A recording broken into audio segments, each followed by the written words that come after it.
नमस्कार दोस्तों, कभी सोचकर देखा है कि इंग्लिश इतनी पॉपुलर भाषा क्यों है?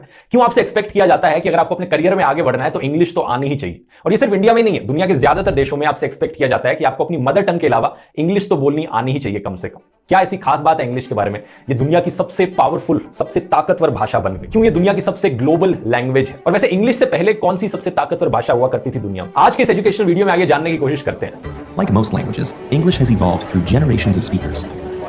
Beh, non è sicuramente una César están en Barcelona cenando ceviche con cerveza. Ja, wie kommt das, dass wir Deutschen da so schlecht drin sind? Hai visto ficar per la festa del Mercè? A Budapest, Hungaria, mi esta stella, kaj la lingvo ki mi The English language is a big, beautiful mess. Few languages are as diverse and unexpected in their history. Let's begin. इतिहास में जाएं तो इसका जवाब शुरू होता है British empire से, दुनिया का largest empire. For 200 years, Britain was the most powerful nation in the world. From Canada to India, from Australia to Nigeria, from the Caribbean to South Africa, the British Empire once ruled over a third of the people on Earth.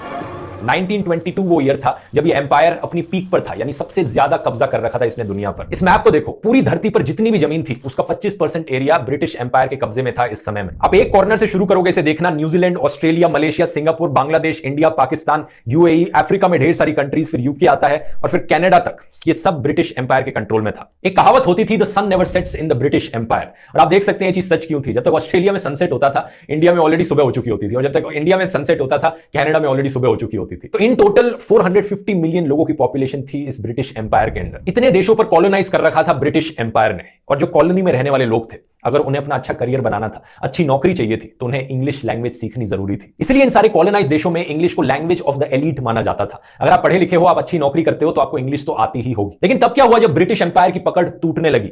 1950s तक आते आते ज्यादातर colonies को अपनी आजादी मिल चुकी थी, या फिर एक भारी इंडिपेंडेंस मूवमेंट की शुरुआत हो चुकी थी। ब्रिटिश को यह देश छोड़कर जाने पड़े और देशों को आजादी देनी पड़ी। इनमें से एक देश इंडिया भी था। आजादी मिलने के बाद भी ज्यादातर इन कॉलोनीज में इंग्लिश एक ऑफिशियल या नेशनल लैंग्वेज के तौर पर बनी रही। ऐसा क्यों हुआ? अलग अलग कंट्रीज में इसके अलग अलग रीजंस थे। अपने इंडिया का ही एग्जांपल लेते हैं। जब इंडिया का कॉन्स्टिट्यूशन लिखा जा रहा था, तो कॉन्स्टिट्यूएंट असेंबली ने इस चीज पर काफी चर्चा करी थी कि क्या इंग्लिश को एक ऑफिशियल लैंग्वेज के तौर पर इंडिया में इस्तेमाल किया जाना चाहिए, या फिर सिर्फ हिंदी को ही यूज किया जाना चाहिए और हिंदी को एक नेशनल लैंग्वेज बना देना चाहिए। काफी लोग इसके फेवर में थे कि हिंदुस्तानी को नेशनल लैंग्वेज बनना चाहिए देश की, जो हिंदी और उर्दू की मिक्स लैंग्वेज है। लेकिन कई लोगों का मानना था कि इंग्लिश को ऑफिशियल लैंग्वेज कंटिन्यू रखना चाहिए। इनमें से एक इंसान थे डॉक्टर BR अंबेडकर, जिनका मानना था कि दलित कम्युनिटी को सबसे अच्छे तरीके से रिप्रेजेंट करने के लिए इंग्लिश लैंग्वेज यहां पर बेस्ट ऑप्शन रहेगी। इनफैक्ट ये कहते थे कि एक्चुअली में सारी कम्युनिटीज को अगर देखा जाए इंडिया में, इंग्लिश लैंग्वेज एक ऐसी भाषा है जो सारी कम्युनिटीज से इक्वी डिस्टेंट है। ऐसा नहीं है कि किसी भी एक कम्युनिटी को ज्यादा एडवांटेज मिलेगा। इन्होंने एग्जांपल दिया कि ब्राह्मण्स ज्यादा एडवांटेज पे रहेंगे अगर संस्कृताइज्ड हिंदी को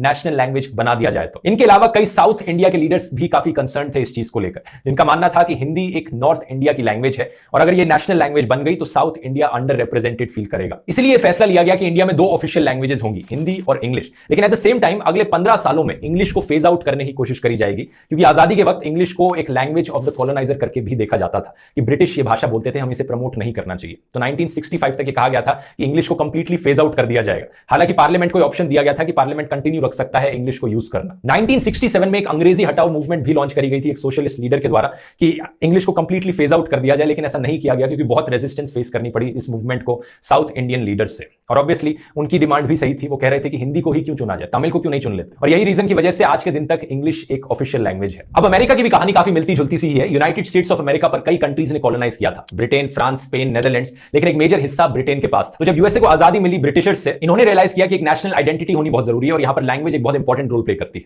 इन्होंने डिसाइड किया कि लैंग्वेज होगी इंग्लिश, जो हमारी अलग अलग स्टेट्स को यूनाइट करके रखेगी। सुनकर आपको हैरानी होगी, लेकिन यूएसए में उस समय में कई लैंग्वेजेस बोली जाती थी, फ्रेंच, स्पेनिश, डच, जर्मन, लेकिन इंग्लिश को यहां पर प्रायोरिटी दी गई। इस हद तक प्रायोरिटी दी गई कि 20वीं सदी के शुरू में कई स्टेट्स ने बैन कर दिया बाकी फॉरेन लैंग्वेजेस में स्कूल्स में पढ़ाना। यह सिर्फ 1923 में ही था कि यूएसए के सुप्रीम कोर्ट ने इस प्राइवेट लैंग्वेज एजुकेशन पर रिस्ट्रिक्शंस को स्ट्राइक डाउन किया। अच्छा, अभी तक आपको जो भी मैंने कहानी बताई उससे यह तो एक्सप्लेन हो जाता है कि जिन कंट्रीज को ब्रिटेन ने कॉलोनाइज किया था वहां पर इंग्लिश बोली जाती है, लेकिन दुनिया में बाकी कंट्रीज का क्या? बाकी कंट्रीज को तो किसी ने मजबूर नहीं किया कि वो इंग्लिश बोले, फिर ये इंग्लिश बाकी दुनिया में कैसे स्प्रेड करे? इसका जवाब छुपा है दोस्तों पिछले 50-70 सालों में। वर्ल्ड वॉर 2 जो हुई थी उसमें एलाइज कंट्रीज ने एक्सिस कंट्रीज को हराया। एलाइज यानी ब्रिटेन, अमेरिका और फ्रांस जैसी कंट्रीज ने जर्मनी, जापान और इटली जैसी कंट्रीज को हराया। तो पहला तो पॉइंट यही है कि जो जो कंट्रीज ऐसी बड़ी वॉर को जीतती हैं उनका कल्चर डोमिनेट करता है दुनिया पर। तो ब्रिटेन और यूएसए में इंग्लिश बोली जाती थी, उन्होंने डोमिनेट किया दुनिया पर। इसके अलावा दूसरा इंपॉर्टेंट पॉइंट यह है कि मैंने आपको पिछले वीडियो में एक बार बताया था कि यूएसए दुनिया की सबसे पावरफुल कंट्री कैसे बना। वर्ल्ड वॉर 2 खत्म होने के बाद USA one of the only countries थी जिसने ज्यादा नुकसान नहीं सहा था। बाकी सारी यूरोपियन कंट्रीज को, डेवलप्ड कंट्रीज को एक भारी नुकसान सहना पड़ा था, उनकी इकोनॉमिक ग्रोथ क्रैश कर गई थी। लेकिन अमेरिका में एक बड़ी इकोनॉमिक बूम देखने को मिली वर्ल्ड वॉर 2 खत्म होने के बाद। 1950s के बाद अमेरिका एक सुपर पावर की तरह उभर कर आया along with Soviet union. Capitalism की मदद से अमेरिकन बिजनेसेस दुनिया भर में फैलने लगे। दुनिया के टॉप बिजनेस स्कूल्स इंग्लिश में पढ़ाने लगे।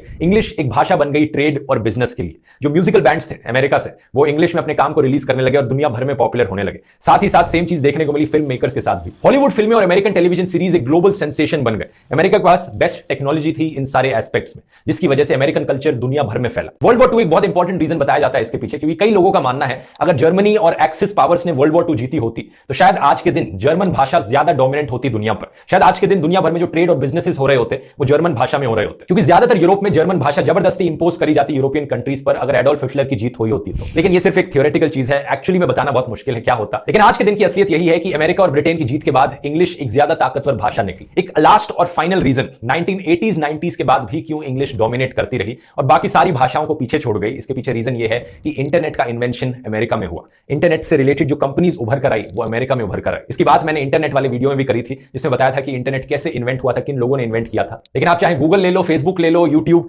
ले लो, एप्पल ले लो, ये सारी टॉप टेक्नोलॉजी कंपनीज जो इंटरनेट के सहारे उभर कर आई हैं ये अमेरिका में ही आई हैं। और इसकी वजह से आज के दिन 63% सारी वेबसाइट्स जो इंटरनेट पे एग्जिस्ट करती हैं उनका जो कंटेंट होता है वो इंग्लिश भाषा में होता है। और ऑब्वियसली इसके साथ साथ जो कंप्यूटर्स का इन्वेंशन किया गया था, जो कीबोर्ड्स का इन्वेंशन किया गया था, कीबोर्ड्स और टाइपराइटर को भी पहले एक अमेरिकन ने ही इन्वेंट किया था, तो ऑब्वियसली वो अपनी भाषा में ही करेगा, इंग्लिश में ही करेगा। इसलिए जो शुरुआत में कंप्यूटर्स बने उन पर इंग्लिश में ही कीबोर्ड्स आए और तभी ये सारी वेबसाइट्स फिर इंग्लिश में बनी। ये स्मार्टफोन्स आने के बाद ही था कि बाकी भाषाओं में वेबसाइट्स और कॉमन होने लगी और स्मार्टफोन्स के टच स्क्रीन के द्वारा और लैंग्वेजेस में कीबोर्ड्स आने लगे। स्मार्टफोन्स के आने से पहले बाकी अलग अलग भाषाओं के कीबोर्ड्स काफी रेयर होते थे। तो इन्हीं सब कारणों की वजह से दोस्तों आज 2021 में इंग्लिश दुनिया की सबसे ताकतवर, सबसे इंपॉर्टेंट और सबसे ग्लोबल भाषा बन चुकी है। लेकिन क्या इंग्लिश दुनिया की सबसे पहली ग्लोबल भाषा है? मैंने आपको जो भी सारी कहानियां बताई ये ब्रिटिश एम्पायर के बाद शुरू होती हैं, उससे पहले क्या होता था? क्या इंग्लिश से पहले भी कोई ग्लोबल भाषा रह चुकी है दुनिया में?